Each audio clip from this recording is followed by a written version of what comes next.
Welcome to Living Transplant, the podcast that takes you behind the scenes of the transplant program at Toronto General Hospital and brings you open and honest conversations about the transplant experience. My name is Candace, and I'm the Education and Outreach Coordinator for the Centre for Living Organ Donation. I'm also a kidney transplant recipient. This is where I developed my passion to support others in their journey to navigate the world of transplant. Full disclosure, I'm not a physician, and I'm not here to give you medical advice. Think of me as your guide through the world of transplant to educate, inspire, pique your curiosity, and fuel your passion. Living Transplant will show you the world of transplant like you've never seen it before.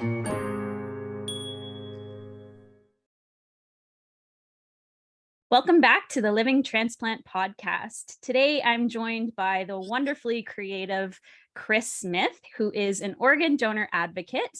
And later today, we'll be joined by Dr. Marcus Selzner. Thank you so much for co-hosting this episode with me, Chris. Absolutely, Candace. Thanks for inviting me. Can you tell the listeners a little bit about yourself? Yeah, absolutely, for sure. So like you were saying, my name is Christopher, last name Smith. I am the son of a former police officer, brother to a superstar in the CEBL basketball league. Amazing. A photographer, videographer. I immigrated to Canada back in the early 90s. So if you do your math really quickly, you can figure out how old I am. I came here when I was about 10 years old. I have an interest in videography. I've been doing it for over a decade or so. So yeah, and that's me in a nutshell. Amazing. Thank you. So I'm wondering, how did you get connected with the center? What's your connection to living organ donation? Yeah, so my connection is through Sonia. We made a video in celebration, I believe at the time it was a 2-year celebration of her donation to her father that helped save his life. And we sent it into the hospital and they really liked it. So much so that we ended up connecting and talking about other opportunities and things that we can do to further the cause. That's incredible. And so you mentioned Sonia. Yeah. Sonia is your partner. How did you two meet? Yeah. We actually met at work. At the time, we were both working at the Budweiser stage in downtown Toronto. The year that we met was a couple of months right after she had just done her donation to her father. Incredible. And you talk about Sonia's donation to her father. That was a liver donation? Correct. And how did their surgery go and how are they doing today? He's doing really well, actually. Yeah. He's in better shape than I am. That's awesome. No, every journey has its ups and downs, but the end result for their journey is he's doing really well. He's really happy, and they've added on years to his life that he otherwise wouldn't have had. That's amazing. And so if people want to watch that video that you made way back when, where can we find that? You can actually find it on the UHN's YouTube page. You're somewhat of a little bit of a realm outside of living donation. You started dating the amazing Sonia. She was past that donation process. I'm wondering what piqued your curiosity about that? What made you interested and want to become passionate about living donation? Because since I've met you, I only know the Chris that is this remarkable advocate. For sure. Through Sonia, through education, and I literally didn't know anything about organ donation prior to meeting her. And it opened up my eyes and it showed me that there's not only an entire world, but there's an entire community of people who are going through transplant or looking for a donor. And it's remarkable, the stories and the resiliency of both donors and recipients. And the more and more I interact with people and I hear their stories, everyone's journey is different, but everyone's journey is the same. And it's really empowering and inspiring at the same time. So that's what piqued my curiosity, and it hasn't gone away since. And it's turned me into an advocate because somebody that you know for sure will need an organ donation at some point in their life. And providing the information to the community is really important. Awesome. When I first met you, was back in April or March, as we were promoting the National Organ and Tissue Donation Awareness Week and Yeah, thinking about registering your consent to be a deceased organ donor. At that point, back then, you were not a I was registered not. organ Yeah, donor. And yeah, so talk to me a little bit about that. Like, what changed your mind and what did you for sure. learn in that process? So I think at that time, like a lot of people think, you sign your registration card and it automatically makes you a donor. When in reality it doesn't. You need to be registered for the beadonor.ca. And I thought, why not? The best example of showing what to do is to do it yourself. So I thought, why not? I wanted to be registered and I wasn't registered.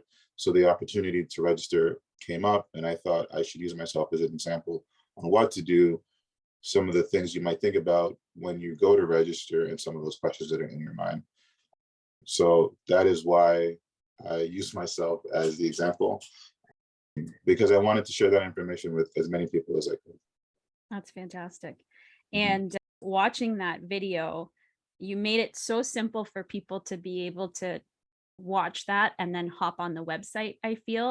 Just Just grab do their it. health card and just Yeah, do it. Yeah. yeah, And yeah. we always say it's as simple as 2 minutes. And I don't know if people actually clue in and think, oh, it It's really is that actually two simple. minutes. Yeah, But you yeah, showed everyone that it actually yeah, is 2 minutes. yeah. So I'm wondering for some of those people who might be on the fence about registering their consent, are there any issues that maybe came up for you in the process, or like you have heard about from our committees of any kind of fears that For sure. might have come up? Yeah, the one that sticks out the most is you won't receive the level of care to save your life because they want to harness your organs and give it to someone else. And we know that's just simply just not true. Mhm. There's a lot of skepticism that goes along with certain communities about organ donation, but it on the website there's actually a section dedicated to frequently asked questions, and it's actually pretty intensive. There's at least 50 to 75 questions, I believe. So a lot of your concerns are handled right there, and it's all before you accept. So Mhm. go through the list, read it, educate yourself, and then make that decision. And it only takes 2 minutes. And the other thing that I was shocked with when I got into this world is you think that once you register as well, that's the end of it, and that I'm registered to donate, so it's just going to happen. But your family has the final say in Yes. whether or not that happens.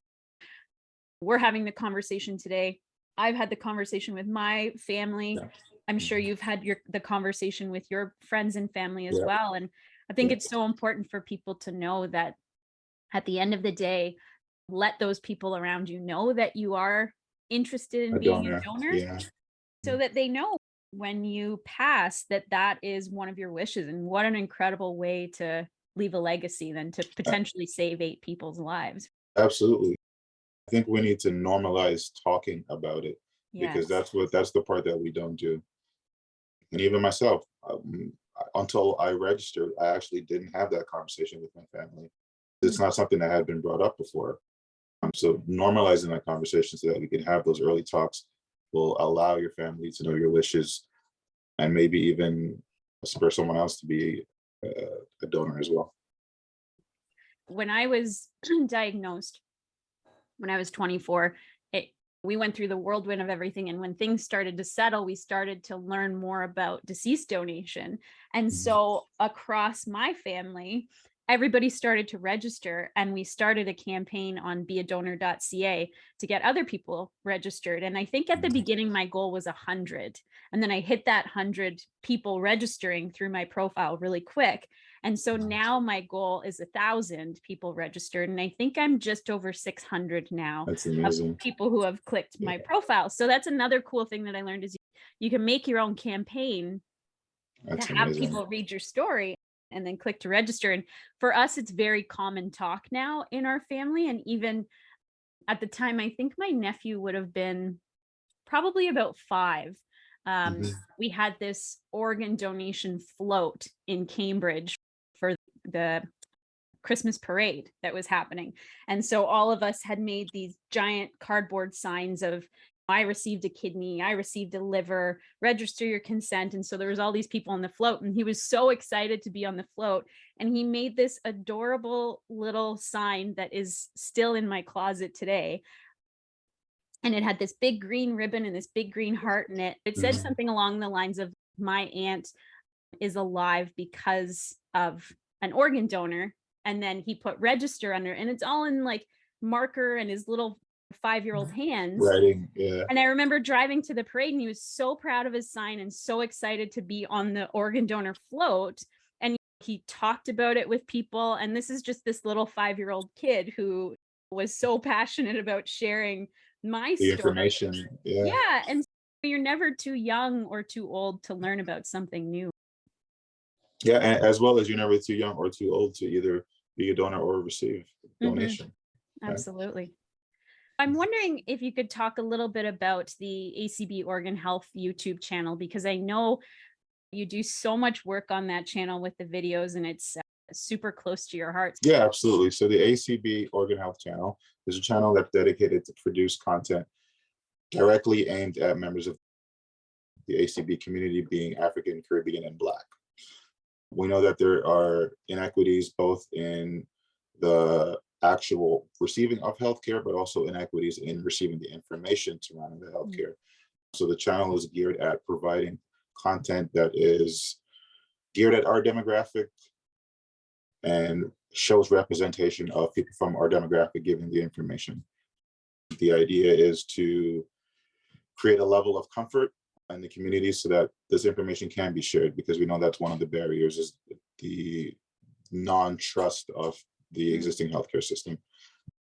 So my role there is to produce content that's in the form of videos, documentaries, podcasts, anything that we can to share the information. The channel is going in its second year now, and we're really proud of the work that we've done so far, and we're really proud of what we have coming up for the future as well. That's fantastic. And do you have any specific videos or episodes that you're super, super proud about, or that you felt like you really hit the nail on the head for that one?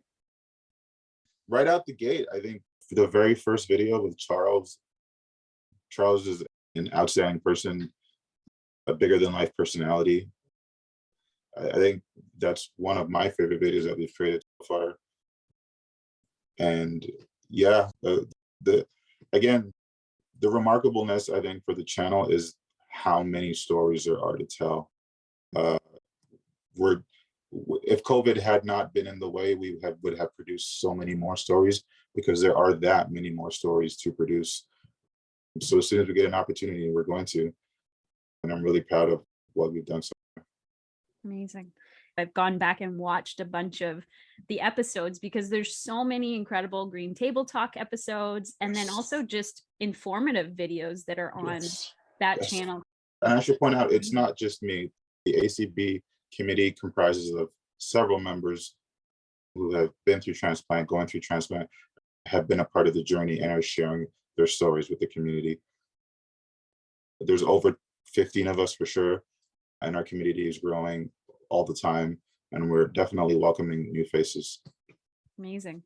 And if somebody wants to join that committee, they can email us at livingorgandonation@uhn.ca. One of my favorite episodes that I've watched is the Men Who Care episode of the Green Table Talk. It was so touching. My husband was my boyfriend at the time when I was diagnosed and on dialysis, dealing with somebody who is going through organ failure and on dialysis and all of these things that you don't expect a 20-something-year-old to go through. It's remarkable to hear him talk about our journey together, but then to listen to the Men Who Care episode, hearing some of that again through their lens, it's just so touching and heartwarming to hear the perspective of men who are caregivers, because it's not a perspective that we hear often. All the time. Yeah. Yeah, and it's Right. also, I feel like it helped me as a recipient to feel less guilt about what I put my partner through as a recipient, as somebody on dialysis, Mhm. hearing those men talk lovingly about their partners and how they Uh, would absolutely do it over again if Do they it, do had it again. to, and Yeah. how a lot of them were even honored to be the person that was able to care for their partner. And and in most cases, it was a crash course. They had no prior information, no prior knowledge about it, and it was, here's the book, go. Yeah, yeah, And like they said, the pressure, but I mean, they stood by their partners and they helped them through those rough times. yeah. Yeah, really touching. Incredible. And like you said, there's so many other stories on that channel that are so impactful. Again, if you haven't been to the channel, please go and watch. Mhm. There's so many videos on there. Yeah, Um, ACB Organ Health. what advice do you have for somebody who is interested in learning more or interested in joining this crew of people who are advocates for those of us who are dealing with this? I would say don't wait. Uh, Join. The information is definitely at your fingertips. We need more advocates, and we need people to continue being advocates. There's more that we can do. We can donate blood, right? There's other things that we can do collectively to help each other to live a healthier life. So I would say, yeah, don't hesitate. Reach out to someone. You can reach out to us, ACB Organ Health. Reach out to Candace, and let's bridge a bigger community and share this information. That's incredible. Thank you so much, Chris. Um, Absolutely. thanks for sharing your story today. And I know anyone listening who is not yet part of our crew, I think your passion and your advocacy will definitely inspire so many people to learn more and move that needle on organ Mhm. donation. So thank you so much for being one of our champions. We really appreciate Absolutely. Couldn't be it. happier. All right. It is now my pleasure to introduce Dr. Marcus Selzner. Dr. Selzner is currently the surgical director of the Ajmera Liver Transplant Program at the University of Toronto and co-director of the Toronto Abdominal Organ Transplant Fellowship. His research is focused on abdominal organ preservation and perfusion.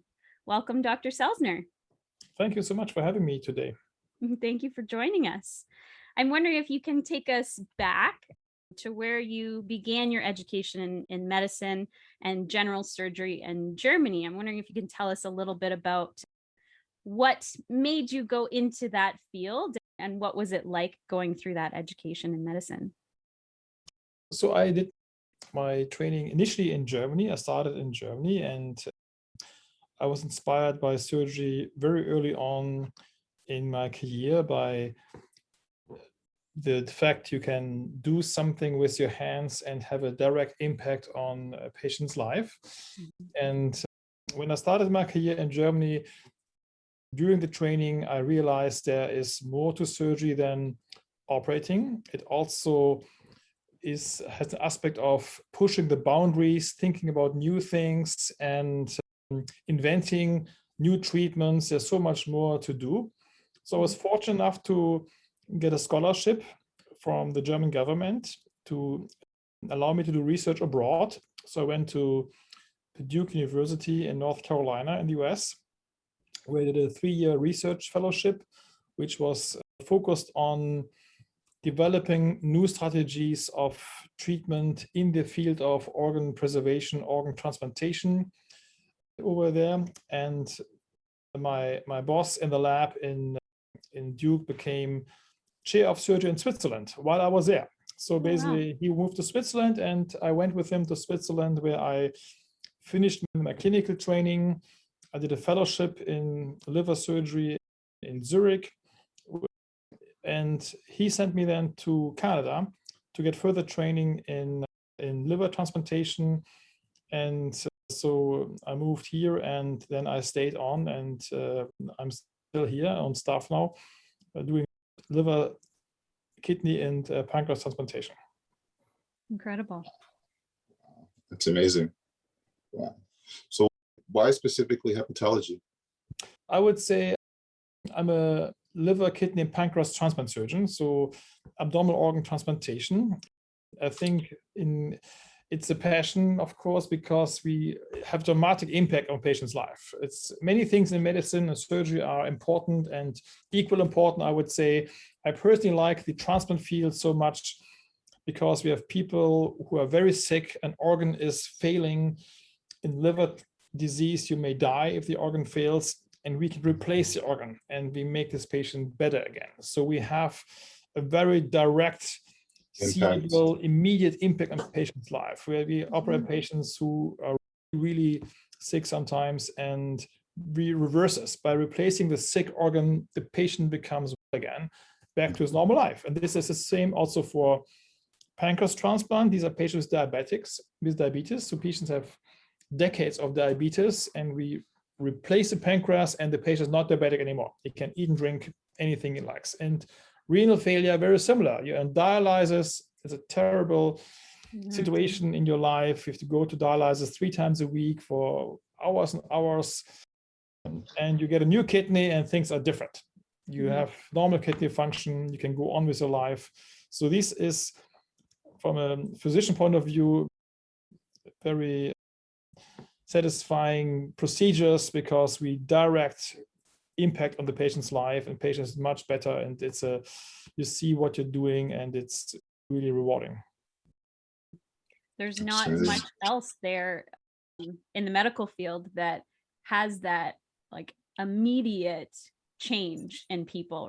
I've talked about it before, but I remember waking up from my surgery for my kidney transplant and immediately acknowledging that, yes, I was in a lot of pain, but I felt different than I had potentially ever felt in my life. And that I had so much energy, which some people might say was also the prednisone, but I had so much energy that I was wondering if this was how normal people felt, because it just was so new. Yeah. And many patients have been long time patients and sick, and you may forget what life is supposed to be. People do dialyzing for a long time, or people are diabetics for decades. And it is nice to make this go away and make better again. And today people can live with the new grafts for a long time with good function and enjoy a normal quality of life with little restrictions, I would say. So speaking of normal life, we just posted recently a wonderful picture of you with your dog on social media.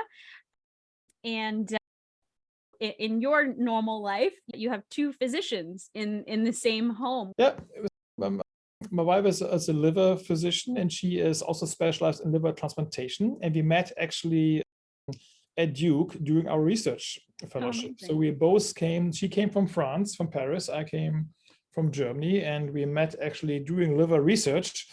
And that also, then our path continued. We're both passionate about liver disease, and we continued our training together, got married, we have children and a dog.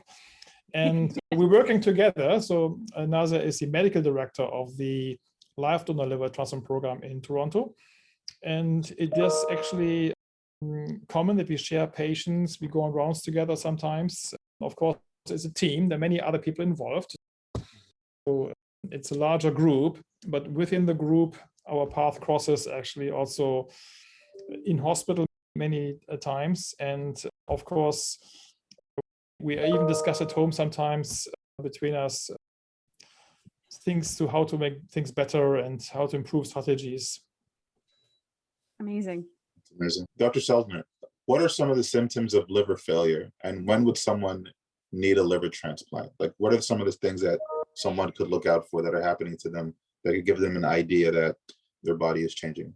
So I would say there are 2 different reasons why you would need a liver transplant. One could be liver failure, cirrhosis, liver disease. And this is usually patients who get unwell over a prolonged period of time, they get maybe yellow in the color of their skin. They may acquire water in their belly.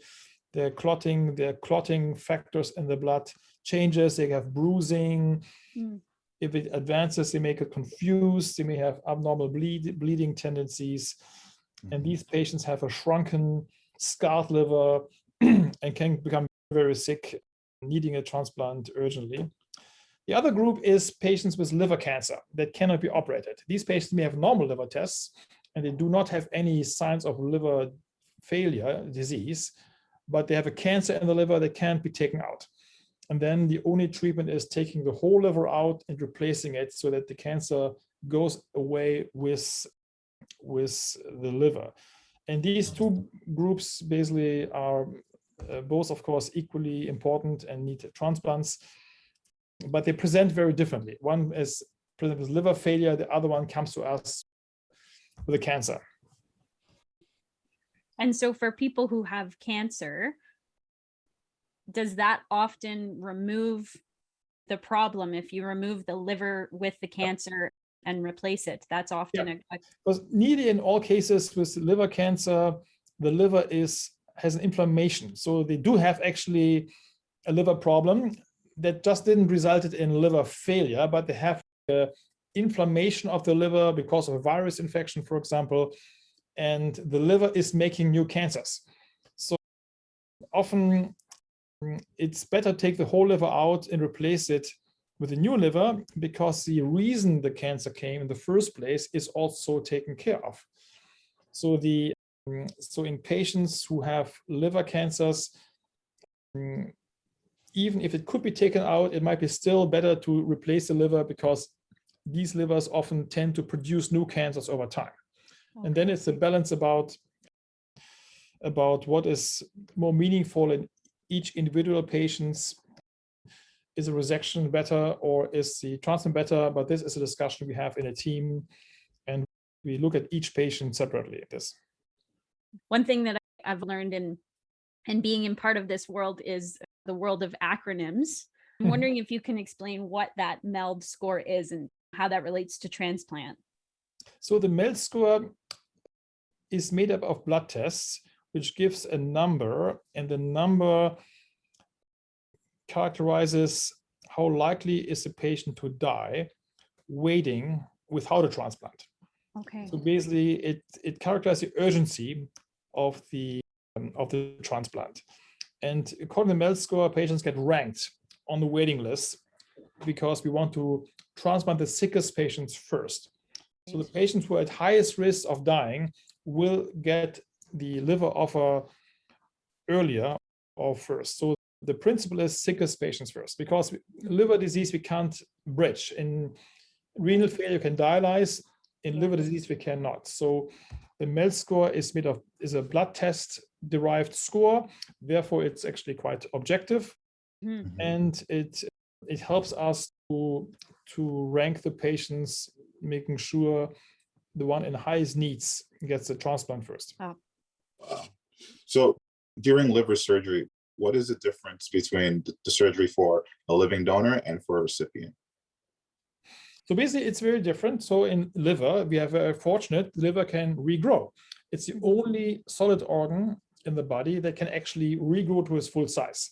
So in liver transplant, you do not need a full liver normally. You can also do with a half liver. So in liver transplant, we can offer living donation. That means family members, friends, but even co-workers, strangers can offer to donate half of the liver to someone in need, and the liver will regrow in the donor and in the recipient. So after 4 weeks, the liver has regrown to its full size, and the donor and recipient will have a full liver then going forward. The operation is very different, of course, because in the donor, the most important aspect is safety. So we do a very careful, very thoughtful evaluation process, and we want to take enough liver out that the recipient can live with this, but not too much that we have no risks or minimal risk for the donor. So we have a very specialized team that would that will decide where we divide the liver into two pieces, that one stays behind with the donor and the other piece come out with the recipient. And then there's a second team that will implant the liver after removal of the recipient's liver and connect this half liver, we call it, then into recipient, and then it will grow subsequently in the full size. And we are in Toronto the biggest living donor liver transplant program in the Western Hemisphere, I would say. So we have a large experience of this, and the outcome is really excellent. Incredible. And with that liver regrowth, how long does it generally take for that liver to regrow to a full organ? So in about 4 weeks, it regrows to 90%. Wow. Of the liver, and then the last 10% will need a bit more time. Mhm. But the growth is really fast. So within 4 weeks, the majority of this liver has regrown. The missing part doesn't regrow; the remaining part gets bigger. So it's not that Okay. what it has missed will come back. The piece you give to the patient, or which keeps, enlarges, so that the amount of liver you have in the end is the same. So the volume of liver you will have is the same. It will look a bit different in shape-wise afterwards. Oh, interesting. Okay. I didn't know that. For some reason, I thought it was different amphibians that regrow a limb, that the liver then regrows its other piece that it's missing. But No, it does not. But it's, for some reason, it knows how much liver you need. So we actually, wow. it's an interesting thing. We don't understand it completely. The liver knows how big it's supposed to be for a certain body. So if the liver is too small, it gets bigger. And if we give a big liver to a small person, it would shrink a bit. So the liver adjusts its size to the optimal size, but it does not regrow the missing part. It enlarges the part it has. I was going to say similar to a turtle inside of its tank. Yeah, I'm not. I don't know much about turtles. I don't know about turtles, but it's actually true. So if you give a piece of a liver to someone, every single liver cell will start dividing. It's actually amazing that it's like a signal to the whole liver. They all pick up the slack, and every liver cell in this graft starts multiplying until the optimal liver mass has been reached, and then they all stop. It's like the whole team picks up and they all chip in. It's actually amazing. That is amazing. And so for somebody who donated a piece of their liver for a child, would that liver continue to grow as the child did until it reached its adult size? Absolutely, yeah. So it's actually, for a child, it's even nicer because the child often needs only a very small piece. So often it's right. Parents or relatives giving to a baby. Often it's babies and they need a very small piece. So we can actually take a very small piece off into the child. And as the child grows into adulthood, it becomes a full-size grown adult, the liver piece will grow appropriately and always stops when it's supposed to be. So the adult later on, if you give a baby of a couple of 100 grams and later on it's a man of 90 kilograms, the liver will enlarge as it should be and will have always the right amount of liver volume. So now I totally understand why liver is a fascinating organ for hepatologists or anyone involved in the liver world, because that's just so unique and so interesting to have an organ that works together to build the optimum size, I guess. That's so incredible. Yes, but I would say all organs are fascinating. Kidneys are equally amazing. We all say kidneys make urine, but they make so much more, actually. So kidneys are complex organs. They don't just filter urine either. They have a very integrated mechanism to filter the right amount and reabsorb other things. So we have hundreds of liters of fluid coming through the kidney every day, and they make 2 liters of urine of the right composition. It's a feedback mechanism involving hormones and neurons to make it happen. So it's other organs, there is a world behind it, no? And the pancreas is very similar. Making insulin and hormones is not just a pump you switch on. They have to know how much and when and how to respond and when how to stop. it's amazing to learn about the organs and what is involved in the place together. And it never fails. Right? You cannot have an organ that is sometimes right. They have it doing it right every day, all day long. All the time, yeah. Wow, that's incredible. Thinking about some of the new advances that have been happening at UHN, we've spoken in 2 of our podcasts about the remarkable ex vivo machine. And I know some of your research you've done in regards to optimizing those organs. Thinking about when an organ is donated from a deceased donor, in the movies or in TV shows, you see them rush them out of the hospital and run them down the halls because they only have minutes to transplant it.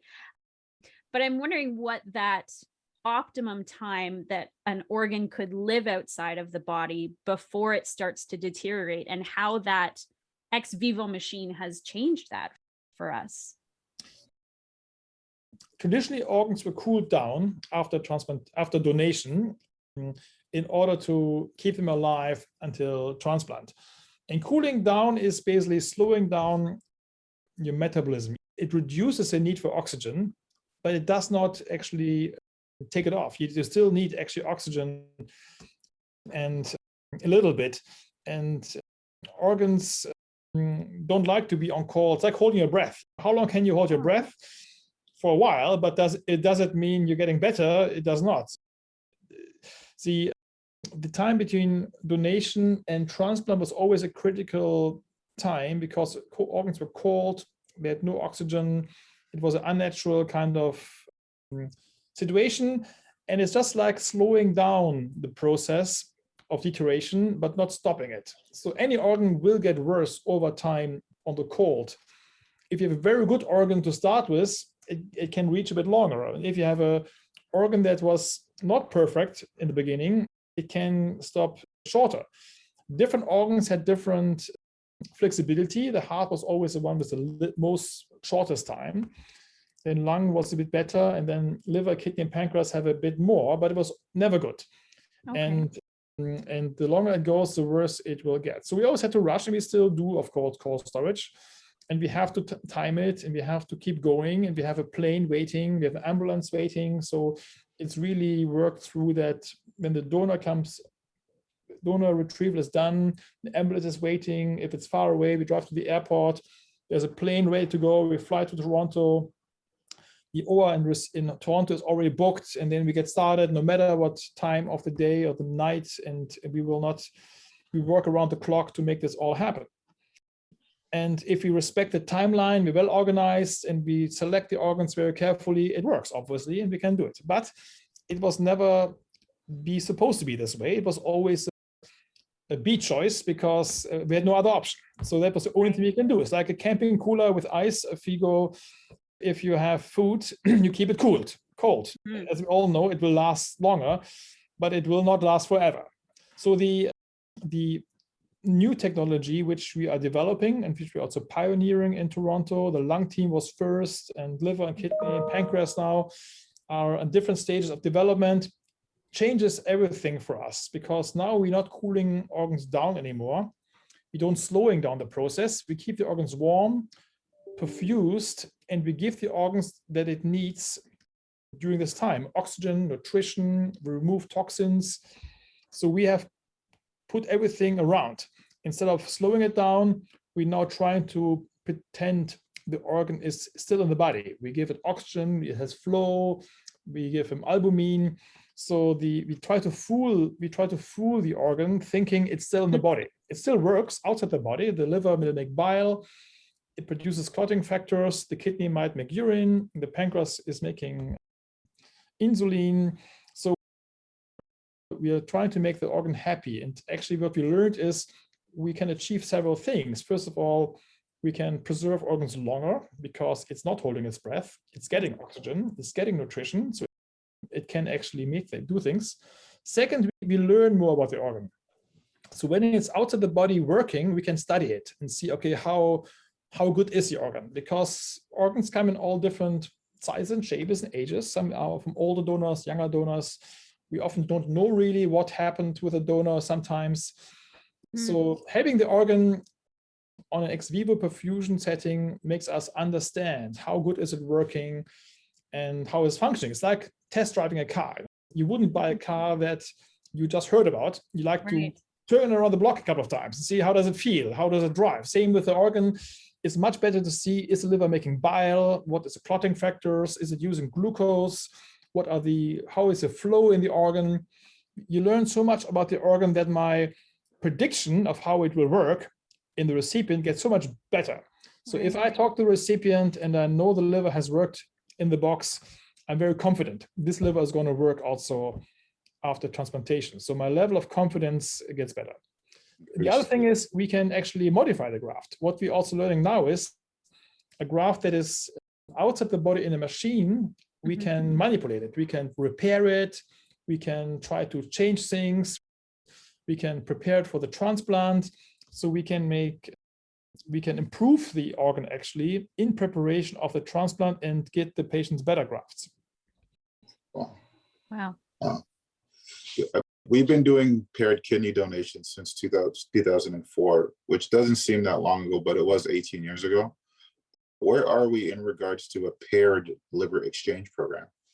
So we did paired liver exchange, but not as many. In kidney, it's routine. This is now well established. We have a national system. So we fly kidneys around the country as we need it. For liver, it's more difficult. It's a bigger operation. There's not expertise everywhere to do this. So the expertise is not equally distributed. It needs specialized surgeons with experience. So this isn't as easy, but it has been done and we're offering it. But it's not as common. It's the living donation is a bigger deal for many aspects, surgery, blood bank, and logistics than the kidney transplant, which more hospitals can offer, and patients are distributed also differently. There's such an organ shortage across the world, and kidney paired exchange, I feel like that was a huge jump in the right direction. I'm wondering if there's other liver care or liver transplant innovations that you can speak to that are going to help bring us in that direction to bring more organs into the pool for potential recipients. Yeah, so basically, from a research point of view, we're working on different new things, which are in different stage of development. And it's always hard to predict when it will reach the clinical stage, but I think part of our mission in Toronto is particularly not just do the operation, but also develop the therapy for tomorrow. In the lung team, Dr. Seipel, for example, is working on removing the blood type in lungs. So he has a model to make the blood type becoming less important, that maybe we can then exchange organs better independent of the blood type. Wow. In the research lab, we also investigate how we could induce tolerance, how we make livers or any organ less immunogenic. Maybe we can reduce anti-rejection drugs in the future, or maybe avoid them even, which would make the organs last much longer, which also, if the organs last much longer, we don't have to retransplant patients, and that would give us also more organs. We're also working on novel things which are in the early development, but could we build organs? So one thing is, could we, from stem cells, create kidneys or other organs that we made organs customized for specific recipients? This is something I would say we're working on. It's research. It's hard to say when it will come and how to develop. But this is how you dream about something new. This is how it starts. You have an idea, you have a vision, maybe look crazy at the moment, but then you push it along the way, and maybe the next person will pick it up and bring it further. And one day it will be there, and we can make organs that are not requiring anti-rejection drugs. So this is a continuous process, what we are doing and developing. And that's also the nice thing about it. That's the passion, not repeating the same operation every single day, but also thinking about how can it look like in 10 years? What will be different? How can we improve it? How make it better for our patients? And what will be the change coming up? And for a person who takes anti-rejection medication every day, that is music to my ears, right? I take 3 anti-rejection medications. But even 10, 15 years ago, it was such a big fear for patients of what is that anti-rejection medication going to do to my life compared to what dialysis is going to do. And I say it time and time again, but for me, even the worst day with my kidney transplant is far better than my best day that I had on dialysis, even with the anti-rejection medication. I think a lot of people to hear that we're moving in the direction of less medication. Even with the medication, I always tell people that my life transplanted is just so much more beautiful than what it was when I had to do treatment and dialysis.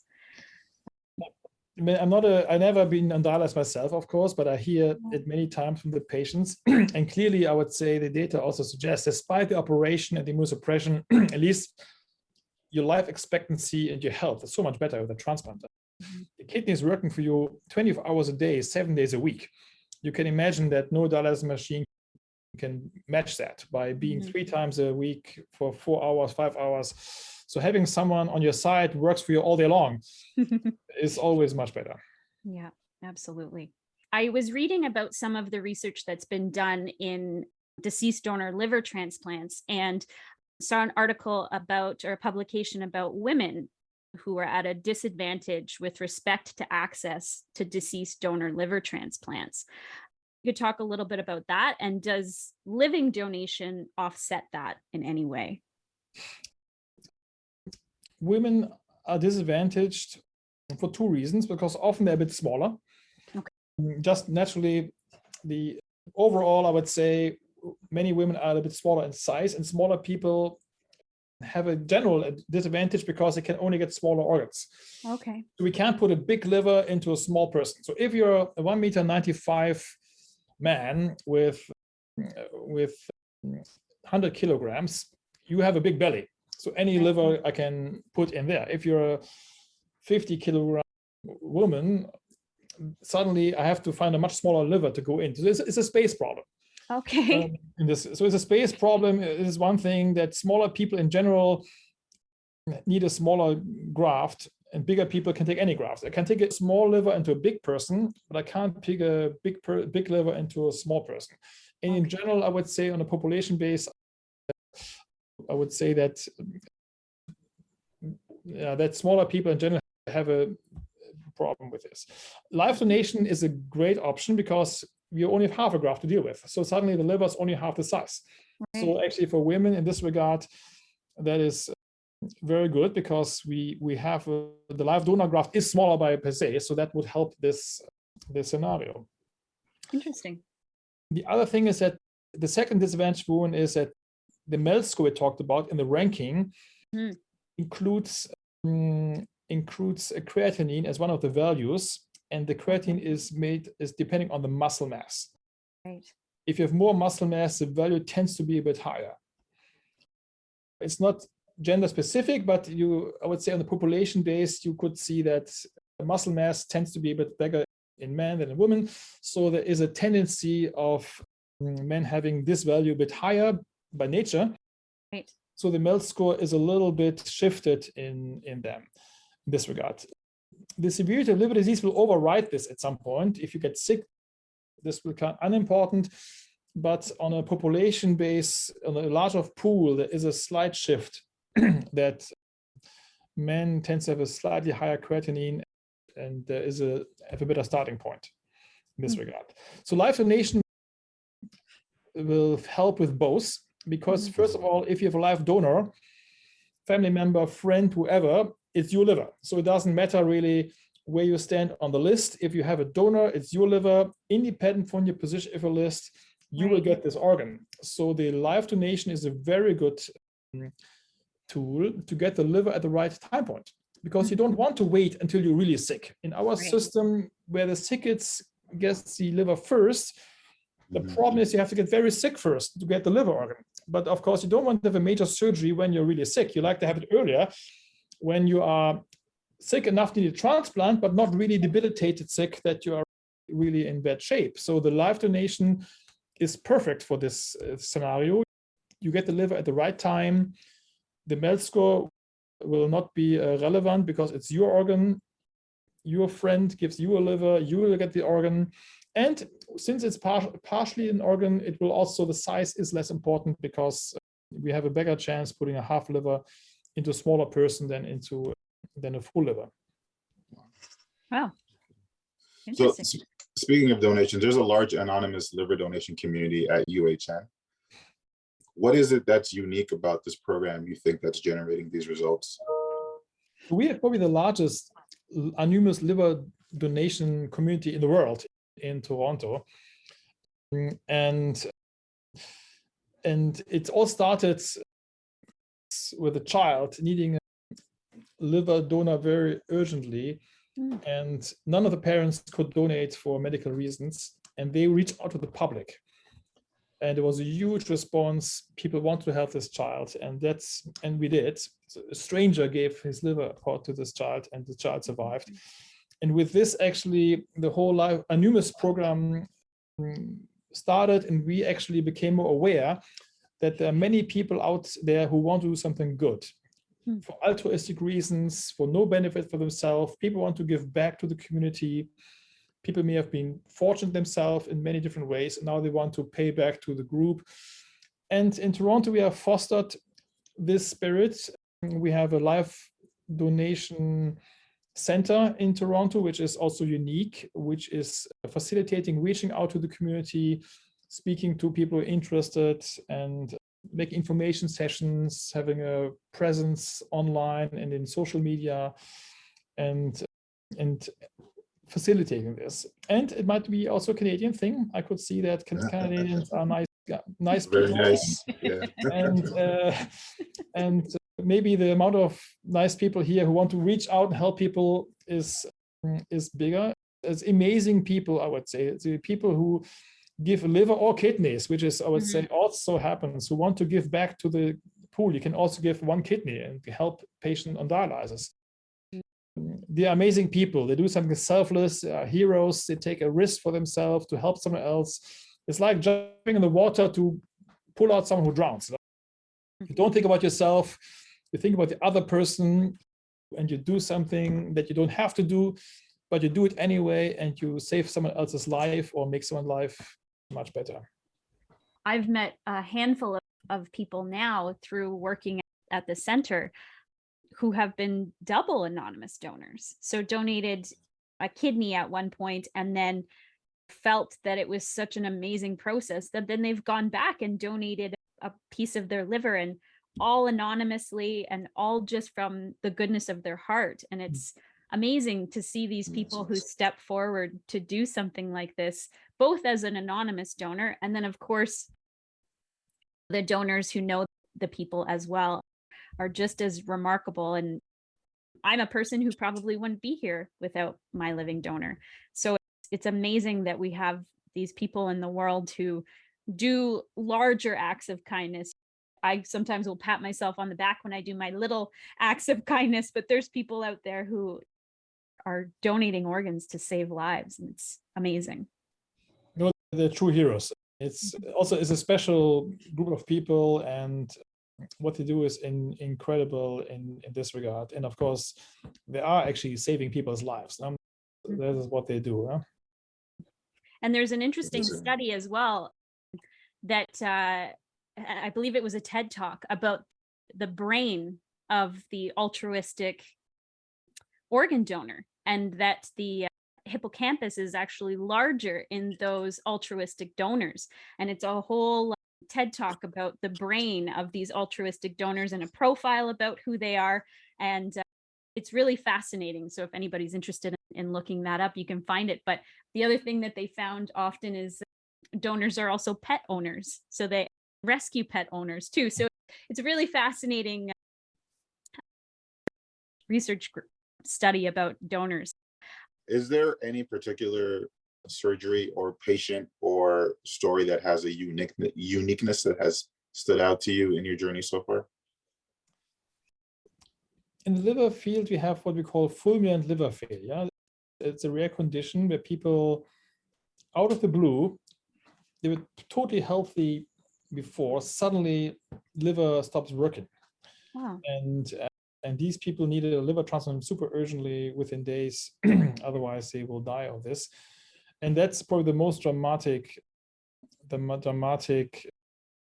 situation in transplant, when someone gets sick suddenly who was totally fine days before, and then you have only a very short time to find an organ offer. And in these cases, we get a Canadian-wide access. So these people get preference on the national level, and we get livers wherever it comes from and do this. So this, I would say, is probably this sticks out the most.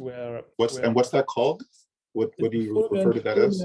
Fulminant liver failure, where basically, by definition, the liver was not diseased, it was healthy, and suddenly it stopped. It's rare, but it happens a few times a year, and we have these patients in Toronto. And then you're really waiting for the organ to come, and then you go to the operating room right away and try to turn it around in time. These, I would say, the times it sticks out really well, where you're sitting on the edge waiting for this phone call, get the organ offer, and then you go. Wow. And is that something that was, sorry to cut you off, is this something that was sitting dormant waiting to happen, or? No, it can be, it's numerous different things can cause it. Can be a poisoning of, it can be medication you took and you reacted on. Sometimes it could be a sudden virus infection, which happened. So that different things can cause it. It's not one thing, but it's defined for patients who have no chronic liver disease. But for any given reason, the liver stops working suddenly. We have our new campaign, the Great Actions Leave a Mark campaign, all about living donors and recipients and showcasing their scars. And one of the people who's involved in that is a young mother whose 4-year-old son went into liver failure very abruptly.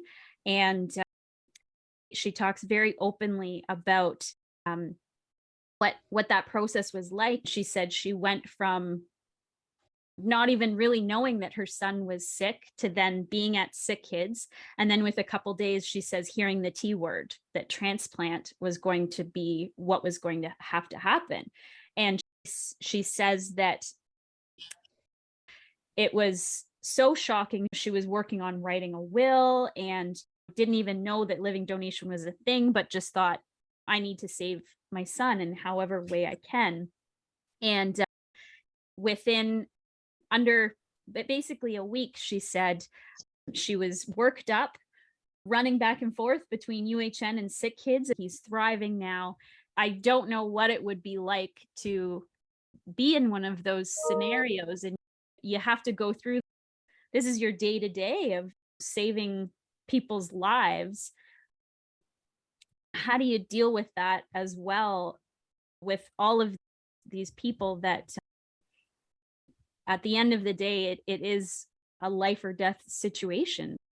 It's difficult. It's a lot of responsibility. It's really a burden you take, for the better and worse. You deal with it by being a team. You don't want to be alone and just doing your own decisions. So it's important you work in a team with other surgeons and liver doctors, hepatologists, to share discuss cases, discuss patients. And often it's not as clear what is the best path forward. So you have to get input from other people. It's not a field for people who are only lonely wolves, want to work on their own. It's a field for people who want to work in a team, get other opinions, and try to find consensus. And you thrive because usually it goes well, and patients get better, and you really get rewarded for everything. But you also have days when it doesn't go well. It happens, and you have to know this working in this field. But you keep going because usually it dominates the good outcome, and that's why you can take occasionally also the failure and the setback. you live and you get going because of the majority of patients who do well, and you help and you improve.